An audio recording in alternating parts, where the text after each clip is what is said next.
I was halfway through my valedictorian speech when the world suddenly tilted beneath my feet. One moment, I was standing at the podium in front of more than 2,000 people.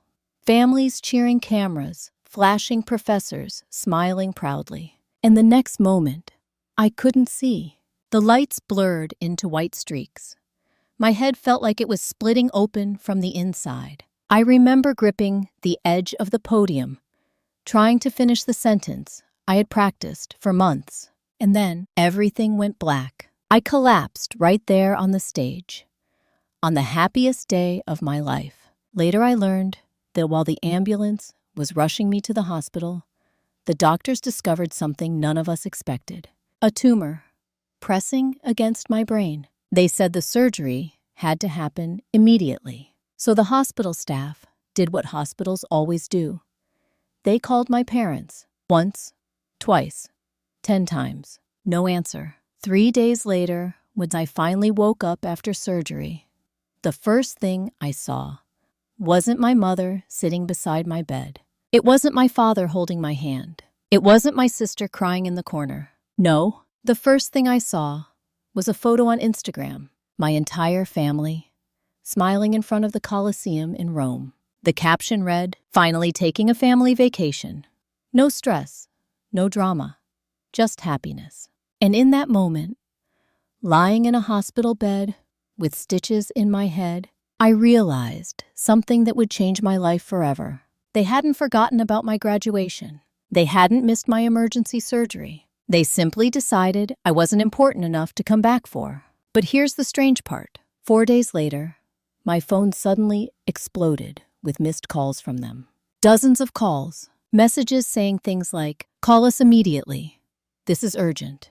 We need to talk right now." Not one message asked if I was alive. Not one asked if I was okay. So why were they suddenly desperate to reach me? Well, the answer had nothing to do with love, and everything to do with something my grandfather told them while I was unconscious. Something my grandmother left behind for me. Something they had just realized they might never be able to touch. And when my family finally showed up at the hospital, what happened in that room changed our family forever.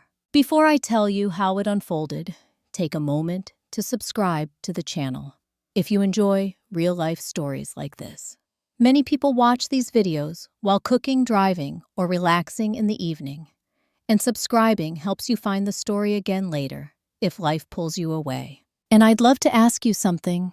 Have you ever felt invisible to the very people who were supposed to love you the most? If that's happened to you, you're not alone, because what I'm about to share didn't just change how I see my family. It changed how I see myself. And trust me, the moment my grandfather opened that envelope in the hospital room, everything exploded. My name is Emily Carter. I was 22 years old the day I collapsed on that graduation stage. But if you really want to understand how everything fell apart, you have to understand what my life looked like long before that moment. Because the truth is, collapsing at graduation wasn't the beginning of the story. It was the moment all the cracks finally showed. 4 weeks before graduation, I was standing in the kitchen of my parents' house, holding a stack of envelopes I had just picked up from the print shop. They were custom napkins for my sister Laura's engagement party. My mother Janet was sitting at the table, flipping through bridal magazines, like it was the most important job in the world. "Did you get the napkins?" she asked without looking up. I placed the box on the counter. "Yeah, they're all there." "Good," she said. "Laura needs them for the party next weekend." That was how conversations usually went in our house. Quick, efficient, and almost never about me. My older sister Laura had just gotten engaged to a man named Daniel. He came from a wealthy family, and suddenly, everything in our home revolved around their upcoming wedding. The guest list, the venue, the decorations, every conversation somehow circled back to Laura. Meanwhile, I was finishing my final semester of college with a perfect GPA. I had worked nearly 20 hours a week at a bookstore for 4 years just to help pay my living expenses. Scholarships covered most of my tuition, The rest came from late shifts and skipped weekends. But none of that was ever really discussed at home. To my parents, I was simply the reliable one. The daughter who never caused problems. The daughter who could figure things out. One evening, while my mother was still studying wedding magazines, I decided to try bringing something up. "Mom," I said carefully, "graduation is coming up in a few weeks." She nodded vaguely. "That's nice, honey. I was thinking maybe we could go shopping for a dress together." For a moment, she looked up, but the expression on her face wasn't excitement. It was distraction. "Oh, sweetheart, you're always so good at finding things online. I'm sure you'll pick something great." Then she flipped another page in the magazine. "I just have so much to do for Laura's engagement party right now." I nodded. I always nodded. Later that night, I was walking down the hallway when I overheard my mother on the phone with her friend Linda. "Yes, Emily's graduating," she said. "Actually, she's valedictorian." There was a pause on the other end of the call. My mother laughed lightly. "I know, right. But honestly, the timing is terrible." My footsteps stopped. "Laura's engagement party is that same week," she continued. "And you know how important that is." Another pause. "Oh, Emily understands. She's always been very independent." Independent. That word followed me my entire life. But what it really meant was something else. It meant no one worried about whether I was okay. Because I was the one who handled things. The one who helped set up chairs for family parties. The one who picked up relatives from the airport. The one who stayed late cleaning up after everyone else had gone home. If Laura was the star of the family, I was the stage crew. A few days later, I called the only person who ever asked how I was really doing. My grandfather. He answered on the second ring. "Well, there's my favorite graduate," he said warmly. "How are you holding up, kiddo?" Just hearing his voice made my shoulders relax. "I'm okay," I said. "Just tired." "You working too hard again?" "Maybe." He chuckled softly. "You always did get that stubborn streak from your grandmother."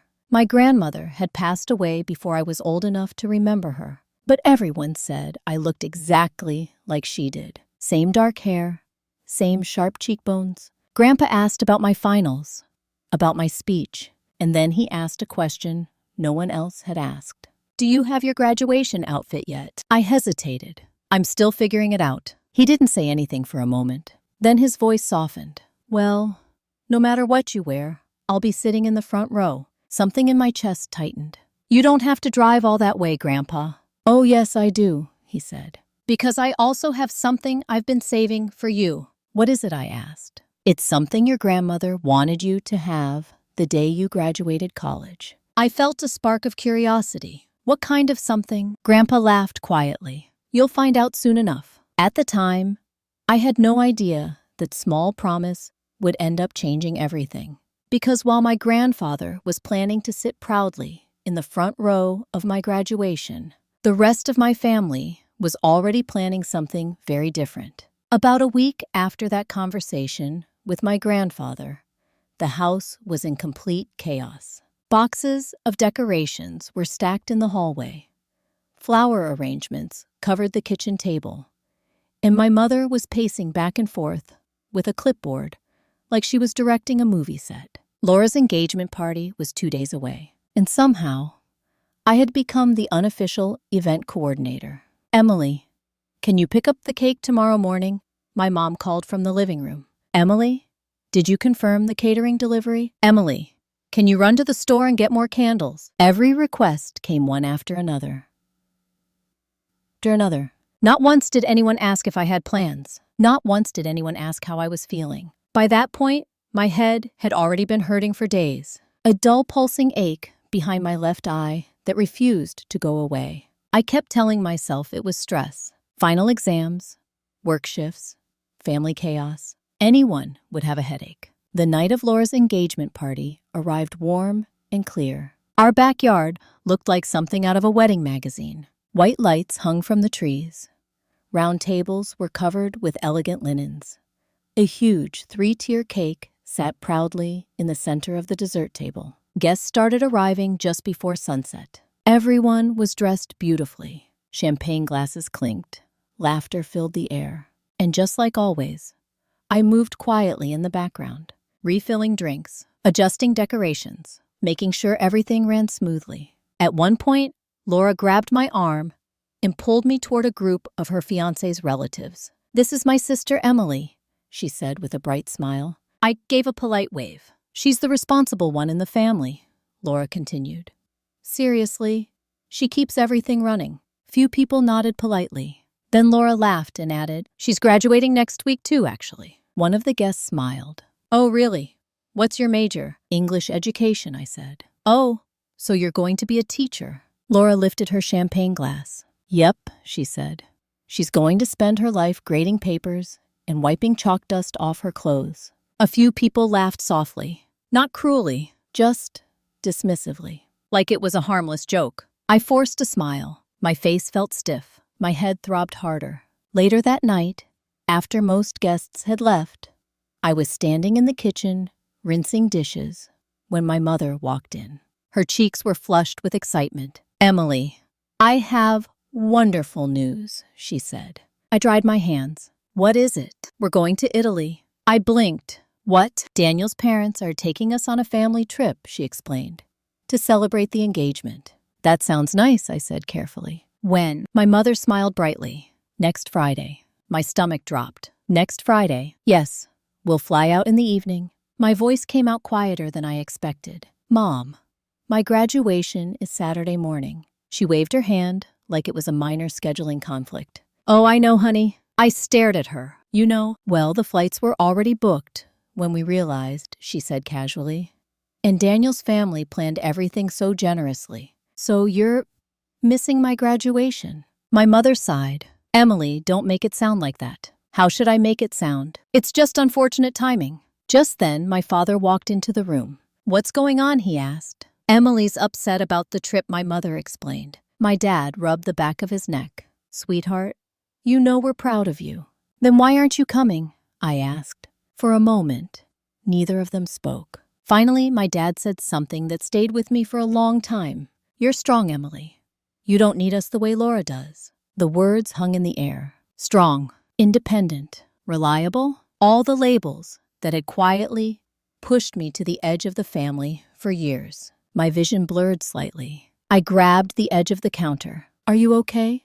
my mother asked. "Yeah," I said quickly. "Just tired." But that night, when I got back to my apartment, the headache came back worse than ever. Sharp, relentless. I sat on the bathroom floor with my head in my hands. At 3 a.m, my nose suddenly started bleeding. Heavily. It took nearly 20 minutes for it to stop. When I finally looked at myself in the mirror, I barely recognized the pale face staring back. I should have gone to the doctor. I know that now. But at the time, I had only one thought in my mind. 3 more days. Just survive 3 more days. Graduate. Give the speech. And then maybe, just maybe, my family would finally see me. Graduation morning arrived bright and painfully quiet. I woke up in my small apartment with sunlight spilling through the curtains and a dull pressure already building behind my eyes. For a few seconds, I just lay there, staring at the ceiling, trying to gather the strength to get up. My phone buzzed on the nightstand. A message from my mother. "Just landed in Rome. Have a wonderful graduation. We're so proud of you." Attached was a photo. My parents and Laura, standing in front of a massive stone fountain, sunglasses on, smiling like they were starring in a travel brochure. Behind them, the Roman skyline stretched across the background. I stared at the picture for a long moment. Then I quietly locked my phone and set it back down. Rachel arrived at my apartment about an hour later to drive me to campus. She took one look at my face and frowned. "Emily, you look awful." "Thanks," I muttered. "I'm serious," she said gently. "You're pale." "I'm just nervous." She crossed her arms. "You've given presentations to rooms full of people before. This isn't nerves." I didn't answer. Because if I was being honest, something felt very wrong inside my head. But the ceremony was already starting soon, and I had worked too hard to miss this moment. The campus was buzzing with energy when we arrived. Families filled the walkways, carrying flowers and balloons. Parents hugged their kids. Cameras flashed everywhere. Everywhere I looked, people were celebrating together. I tried not to notice. In the preparation area behind the stage, graduates were adjusting their gowns and caps. I checked my phone one last time. Another message from my mother. Send pictures. I slipped the phone back into my pocket without replying. Then someone called my name. Emily Carter. I turned. One of the event coordinators smiled. You're up in about 10 minutes. 10 minutes. My heart began to pound. I walked slowly toward the side of the stage and looked out across the massive auditorium. More than 2,000 people filled the seats. But my eyes searched for only one face. And then I saw him, my grandfather, sitting proudly in the front row, next to Rachel. When he noticed me looking, he lifted his hand and waved. In his other hand was a large manila envelope. Even from the stage, I could see it. The mysterious gift he had mentioned. 2 empty chairs sat beside them, reserved for family. No one ever came to fill them. The announcer stepped to the microphone. And now, our valedictorian, Emily Carter. Applause filled the auditorium. My legs felt strangely heavy as I walked to the podium. I took a slow breath. The stage lights were bright, almost blinding. For a moment, I couldn't see anything beyond the first few rows. But I knew my grandfather was there. I knew Rachel was recording everything on her phone. I adjusted the microphone. Thank you all for being here today, I began. My voice sounded steady, stronger than I felt. I stand here today, not just because of grades or achievements. A sharp pain exploded behind my left eye. I blinked hard. Diti, but because of the people who believed in me. The words were familiar. I had practiced this speech dozens of times. But suddenly, the stage seemed to tilt slightly beneath my feet. The lights grew brighter, too bright. My vision began narrowing into a dark tunnel. I gripped the edges of the podium. Keep going. Just finish the speech. I want to thank... My sentence stopped halfway through. The pain surged again, stronger this time, like someone had driven a spike into the side of my head. Somewhere in the audience, I heard Rachel gasp. My grandfather leaned forward in his seat. I tried to take another step, but my legs no longer felt connected to the rest of my body. The microphone slipped from my fingers, and then the world vanished. The next part of the story was told to me later, because I never saw it happen. Rachel said the entire auditorium went silent for a split second. Then chaos erupted. People shouted. Someone screamed. Faculty rushed onto the stage. My body had collapsed hard against the floor. Rachel ran forward immediately. My grandfather reached the stage just seconds later. According to the medical staff who arrived, I never regained consciousness. The ambulance arrived 14 minutes later. By the time we reached the hospital, doctors were already preparing emergency scans. Rachel and my grandfather waited in the hallway outside the imaging room.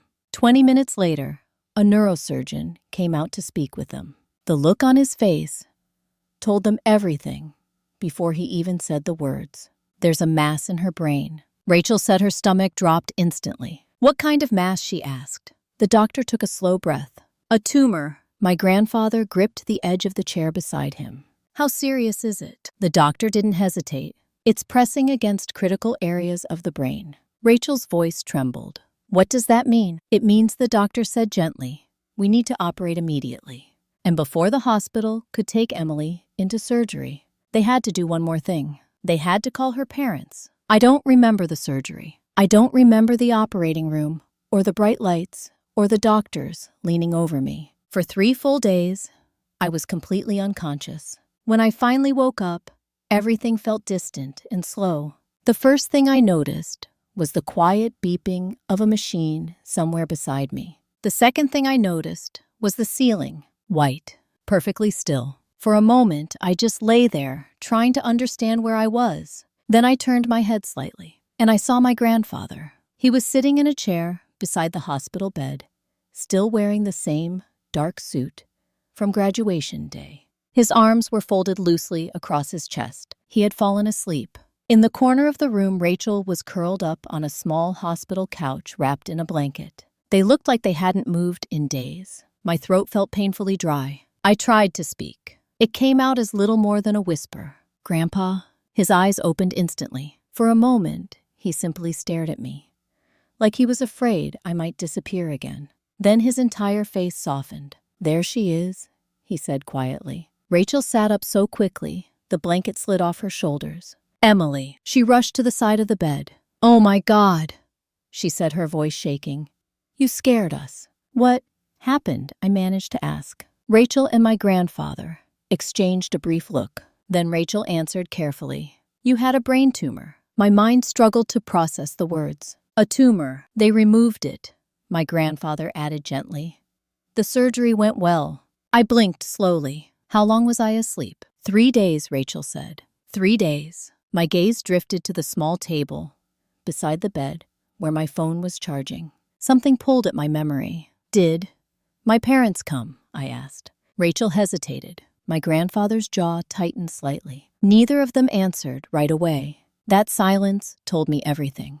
I reached for the phone with shaky fingers and opened the screen. The first thing that appeared wasn't a message. It was Instagram. And right there at the top of my feed was a photo. My entire family, standing in front of the Coliseum. My mother wearing a wide straw hat. My father holding a glass of wine. Laura posing beside them in a bright red dress. They looked relaxed, happy, like they didn't have a single worry in the world. The caption read, "Finally enjoying a real family vacation. No stress, no drama, just happiness." The post had hundreds of likes. I stared at it quietly. No one in that photo looked like they had just heard their daughter and sister nearly died. I closed the app. They know I asked. My grandfather nodded. I called them, and they said they'd call after their flight. A strange calm settled over me. I didn't cry. I didn't scream. I just felt empty. 4 days passed slowly. The doctor said the tumor had been benign. They had removed it completely. With time and rest, I would make a full recovery. I spent most of those days sleeping, eating small meals, and trying to rebuild my strength. My parents never called. Not once, until the 5th day. That afternoon, my phone suddenly lit up. One missed call, then another, and another. Within minutes, the screen filled with notifications. 20 missed calls, 30, 40. Messages began appearing one after another. "Emily, call me. This is urgent. We need to talk right away." My father's name appeared again and again. Not a single message asked how I was feeling. Not one asked if I was okay. Every message carried the same tone. Urgent, demanding. I handed the phone to my grandfather. He read through the messages slowly. Then he sighed. "They know," he said quietly. "Know what I asked." He pulled his chair closer to the bed and sat down. "There's something I should have told you sooner." His voice had a heaviness I had never heard before. "Your grandmother set aside a fund for you when you were born." I blinked. "A fund? She called it your freedom fund," he continued. "It was meant to help you start your life after graduation." "How much money are we talking about?" He hesitated for a moment. "Enough to buy a small house or start a business." My heart skipped. "That's a lot." He nodded. "I never told your parents about it. So how do they know now?" My grandfather rubbed his forehead slowly. "Because when your father refused to come back for your surgery," his voice hardened slightly, "I told him exactly what he might lose." The room fell silent. "They're not calling because they're worried about you," he said quietly. "They are calling because they just realized that money will go directly to you." My phone buzzed again. Another call from my father. My grandfather looked at the screen. "They're on their way back." "Back from Italy?" I asked. He nodded once. "Yes." And for the first time since I woke up, I understood something clearly. My family hadn't come rushing back to the hospital because they loved me. They came back because they thought they might lose something far more valuable,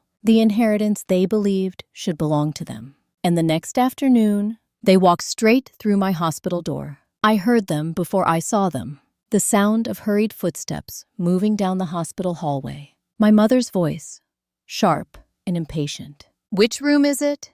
They said it was on this floor. Rachel, who had been sitting in the chair beside my bed, reading a book, looked up slowly. "Sounds like the welcoming committee," she muttered. A few seconds later, the door swung open. My mother walked in first. Her hair was perfectly styled. Her makeup, carefully done, like she had stepped out of a magazine instead of off a 12-hour international flight. Behind her stood my father, and behind him, Laura, still carrying a designer shopping bag. My mother rushed toward the bed with her arms open. Emily. Oh my God, sweetheart. She leaned forward to hug me. I didn't move. Her arms slowly fell back to her sides. You're awake, she said awkwardly. Yes, I replied quietly. You gave us such a scare. I looked at her. You came 5 days later. The words landed in the room like a stone, dropping into still water. My mother blinked. Well, the flights were complicated. Rachel let out a short laugh from the corner of the room. My father shifted uncomfortably. We came as soon as we could. I held up my phone. Your Instagram story said you were touring the Louvre yesterday. My mother's expression tightened. We were trying to make the best of a difficult situation. For a moment, no one spoke. Then Laura rolled her eyes and set her shopping bag on the chair. Emily, we flew all the way back here, she said. Can we not start a fight right away? Rachel's jaw dropped. A fight, she repeated. You abandoned her during brain surgery. My father raised a hand quickly. Let's stay calm. Before anyone could respond, the door opened again. My grandfather stepped into the room. The moment my father saw him, his posture stiffened. Dad. My grandfather didn't acknowledge him. He walked straight to my bedside and placed a hand gently on my shoulder. How are you feeling today, kiddo? Better, I said softly. He nodded. Then he turned slowly toward the rest of the room. I see everyone finally made it. My mother crossed her arms. We came because Emily is family. My grandfather's voice was calm, but cold. No, he said. You came because of the money. Silence flooded the room. Laura scoffed. That's ridiculous. My grandfather pulled the chair closer to the bed and sat down beside me. Your father seemed very interested when I mentioned the trust your grandmother left for Emily. My mother's face paled. That inheritance belongs to the family, she said quickly. No, my grandfather replied. It belongs to Emily. My father rubbed his forehead. Dad, we can discuss this calmly. There's nothing to discuss. My grandfather looked directly at him. Your daughter nearly died while you were boarding a flight to Europe. My father didn't respond. My grandfather's voice sharpened. Tell me something, Robert. When is Emily's birthday? My father blinked. Of course I know that. Then say it. Silence stretched across the room. Finally, I spoke quietly. October 15th. My father looked down at the floor. My grandfather continued. What subject does she teach? What's her best friend's name? What job offer did she just accept? Each question hung in the air unanswered. Laura sighed dramatically. This is ridiculous. No, my grandfather said. This is reality. He turned back to me. Emily, the money your grandmother left, it's yours. My mother stepped forward quickly. Emily, sweetheart, we're just worried you might make a rash decision. I looked at her. For 22 years, you've made decisions for me. My voice remained steady. You skipped my graduation. You ignored my surgery. And now you're worried about my financial judgment. Laura shook her head. You're tearing this family apart over money. I felt something shift inside me. A quiet clarity I had never experienced before.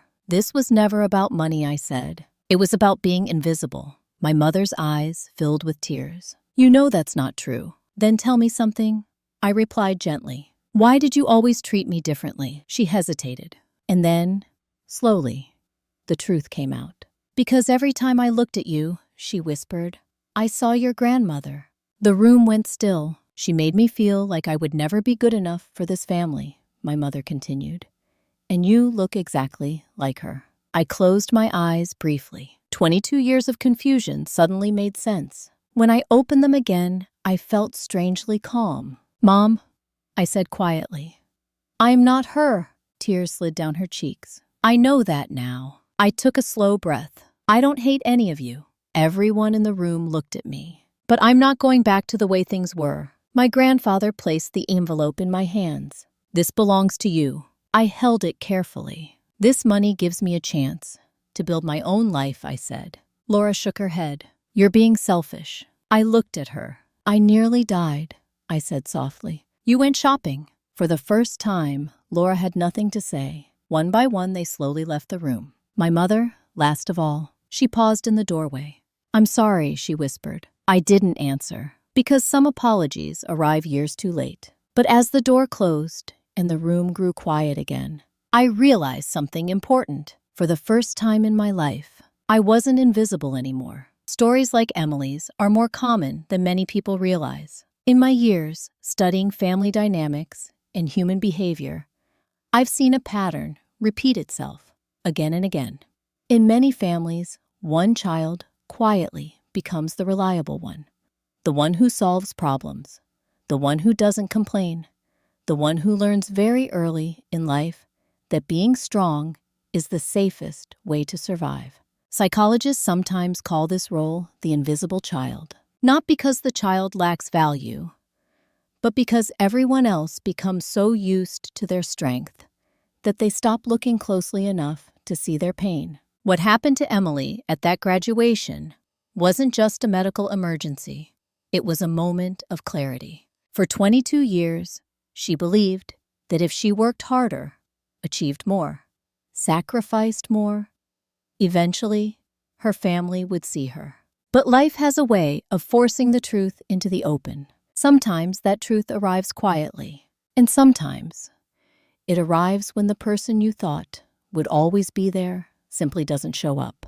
But here's the part of Emily's story that matters most. Her life didn't end in that hospital room. In the months that followed, she finished her recovery and moved into a small apartment near the middle school where she had accepted her first teaching job. Her grandfather remained the constant presence he had always been. Her friend Rachel stayed exactly the same, fiercely loyal and impossible to silence. And slowly, piece by piece, Emily began building something she had never truly had before. A life where she was not invisible. Her father started calling every Tuesday evening. The conversations were awkward at first, but over time, they became more genuine. Her mother began sending handwritten letters during holidays, small attempts at repair. And her sister Laura eventually called as well, months later after her engagement quietly fell apart.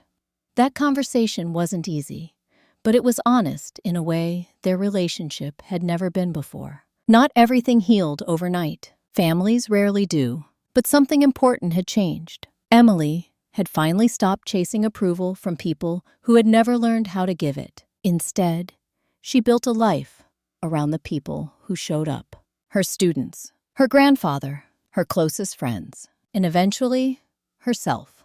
There is an important lesson hidden inside stories like this. Love is not measured by words, promises, or even shared last names. Love is measured by presence, by the people who sit beside your hospital bed when things fall apart, by the ones who stay when everyone else leaves. If Emily's story resonated with you, if you've ever felt overlooked, underestimated, or invisible in your own family, I hope it reminds you of something important. Your worth was never dependent on someone else's ability to recognize it. And sometimes, the strongest thing a person can do is exactly what Emily did. Stop setting themselves on fire just to keep others warm. If this story meant something to you, take a moment to press the like button. It helps more people discover stories that might help them feel a little less alone. And if you enjoy thoughtful stories about family resilience and the complicated ways people grow and change, consider subscribing to the channel. Because every week we share another story, sometimes heartbreaking, sometimes inspiring, but always honest about what it means to be human. And chances are, the next story might remind you of someone you know, or maybe even a part of yourself.